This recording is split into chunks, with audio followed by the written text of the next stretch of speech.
Hi there, I hope you're well. In the workshop this week I'm making a wall-hung bedside cabinet out of bevel-edged birch ply and peanuts. Coming up next. So no, not that kind of peanut, this kind of peanut, the plastic peanut. The Peanut 2 from Intelligent Fixings. I did a video about these a few weeks ago. If you caught that, then you'll know what I'm on about. And if you didn't, I'd suggest you go and check it out, as it gives a lot more detail about the system rather than the application, which is what we'll be dealing with today. The Peanut 2 system is available from Axminster Tools and Machinery, as well as direct from Intelligent Fixings. Axminster have supplied this unit that I'm using today for review, but I haven't been paid to make this video or to say nice things about the product. So what we've got here is a little wall-hung bedside cabinet. The cabinet was designed by Luke Thompson, founder of Intelligent Fixings, and Luke has kindly made the plans for this freely available. There's a link down below in the video description so that you can slice up your own birch ply and join along if you choose to. It may be similar to ones that you've made before. It certainly is to ones that I've made. It's a 450mm wide, 300mm high and 400mm deep 25mm birch ply box with an 18mm thick fixed shelf, and just to make life interesting, all the corners are beveled, and there's this little beveled reveal around the front edge, all of which seems to be designed specifically to show up just how bad my joinery is. Fairly obviously, I've already cut this out. This was all done with a track saw, so well within the capabilities of most people. And when I do beveled cuts like this, I like to straight cut the material to slightly oversize first, then bevel the edges back to the finished size. This is all held together with masking tape, so let's peel that off and I'll show you how I go about joining it back together. Okay, this is our little cabinet all spread out. We've got a base, we've got two sides, like so, and we've got a top. The peanut jointing system is directional. If you saw the other video, you'll know what I mean. If you didn't, go and watch it. But basically, the little dowel, the little peanut, goes into a keyhole slot and it slides along in order to tighten itself up.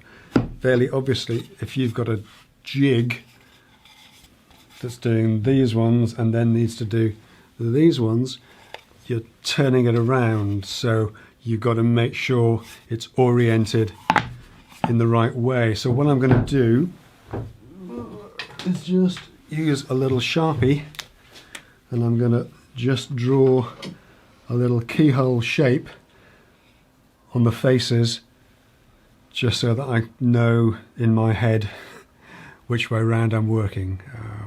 You don't need to do this every time. I'm just doing this. This is the first time I've used it, by the way. I've never used the peanut system on bevels, on miters like this before. So I'm keen not to get it wrong.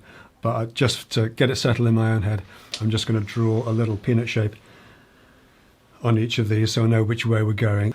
Okay, so we've got a little sort of keyhole tadpole marks on everything. We need to put a center line on each of these so the jig can reference off it. So all I'm going to do, I've got a, this is exactly 400mm, so I've got a sliding square set to 200, and we're going to reference off that front edge, and what we'll do, we'll extend that line up to the front face.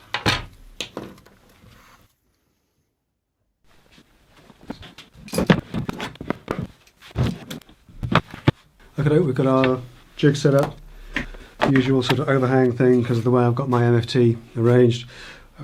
It's all ready to go. We've just got to line that centre mark up against the centre line on the jig.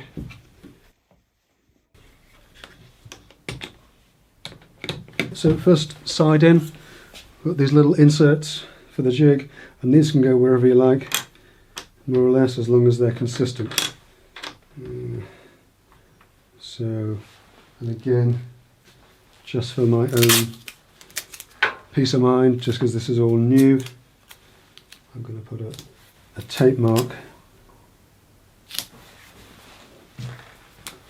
on the 2 points on the jig that I'm actually using.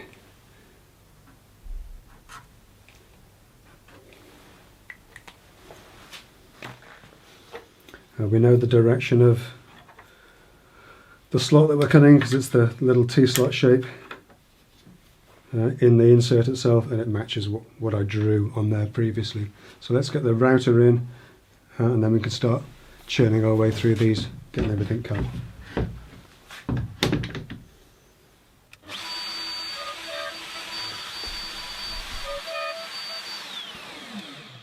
And the other thing that you can do, of course, because we're doing everything the same width, is just to run a couple of little stops, just a couple of little bits of scrap plywood in there and clamp that up tight. And that way you don't have to worry about centering everything up every time. With the stops in place, it's quick to work my way through the sides.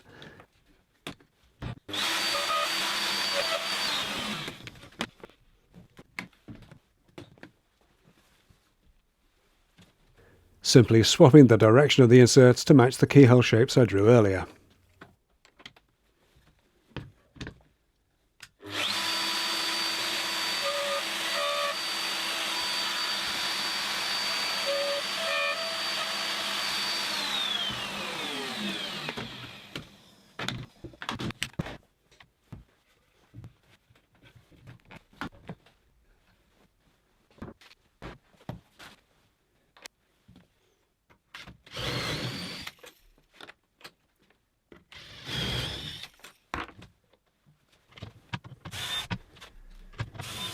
I'm changing the fence back to 90 degrees to drill the shelf, and then taking it off altogether to route the keyhole slots in the carcass sides.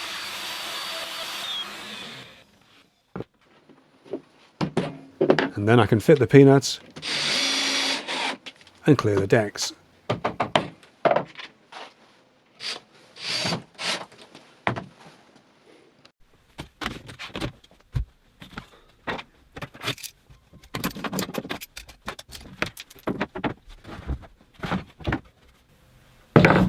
Okay, so we've got our random collection of little bits and pieces. Ridiculous, of course, for all these sort of complicated miters and stuff. I managed to mess up the simplest one in the whole thing on the shelf. On one end of it, the clamp was too tight on the jig, so the router wouldn't move far enough along, and on the other, I just didn't clamp it down. It slipped, so I recut that. That's the benefit of this jig. You can actually just move the inserts along a bit and do that one, and I had to redo the end, of course, on the shelf. But let's pop this together. That's left hand side, right hand side.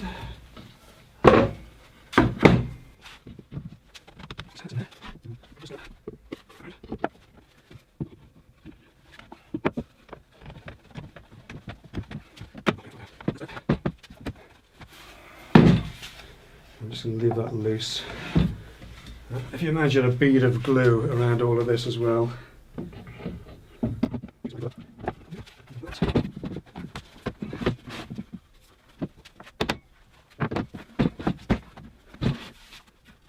Not bad for my first attempt.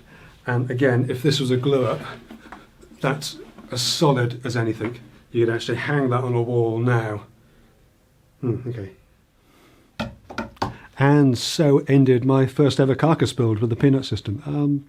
It's turned out pretty well, quite pleased with that. A few little sort of shonky miters, shonky bevels here and there, but that's down to me rather than the system. In fact, the whole thing pulls up very, very tightly, which is a huge benefit of the system, of course. If I was making this for a client, I would probably fit little corner plates, corner brackets into the back, put those in a shallow rebate, fix it to the wall, and then fit a small, just slide a small snug fitting back, false back in there, probably on magnets just to keep it in. And of course the beauty of the system is that it's immensely solid straight away. You know, with a bead of glue in there, you'd actually hang that on somebody's wall while the glue dries. So yeah, very impressed. Again, it's only the second or third time I've actually used the jig, so I was very keen to take it steady because, you know, as soon as you get a camera running, that's when mistakes happen, and inevitably one happened. But fortunately, it was on the simplest joint in the whole thing. Inevitably, little butt joints for the shelf, and they were easily rectified just by being able to move the insert on the jig along a little bit. So there we are. As I say, the plans for this are freely available on the Intelligent Fixings website, and there are links in the video description down below to that and both to Axminster Tools and Intelligent Fixings, so be sure to take a look for any additional information. I'll leave it there though for this week. Thanks for watching. If you enjoyed the video, give it a big thumbs up or leave me a comment down below, and as always, thanks so much to my Patreon pals and my YouTube members for their amazing support. I really do appreciate the comments and feedback on the behind the scenes videos and exclusive content and the weekly vlogs that are just my way of saying thanks so much to those who do provide member support for the channel. That's it for this week though. Thanks again for watching. As always, stay safe, take care, and I'll see you next time.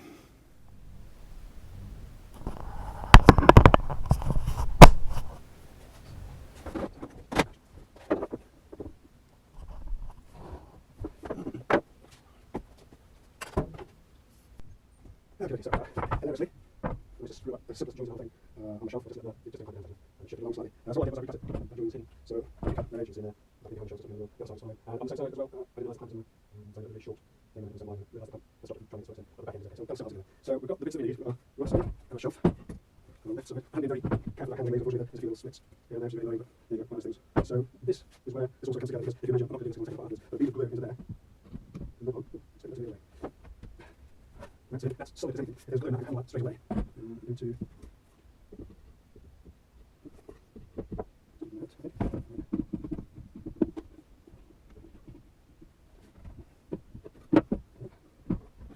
probably shouldn't have done 2 at the same time.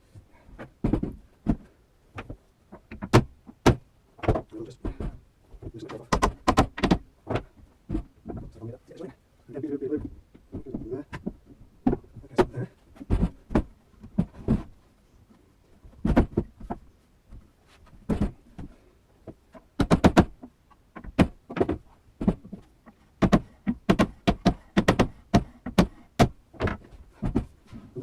That's it.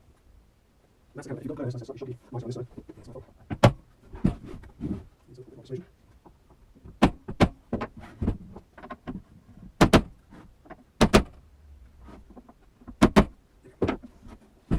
But that's it. That's a solid little thing. And if that was glued up, you can hang that straight away. Literally, you could get it on the wall and let the glue set while it's being installed. With almost every other method of joining a bevel cap like this, you've got to either clamp it, or you've got little pincer things, or you've got a hole for the clamp.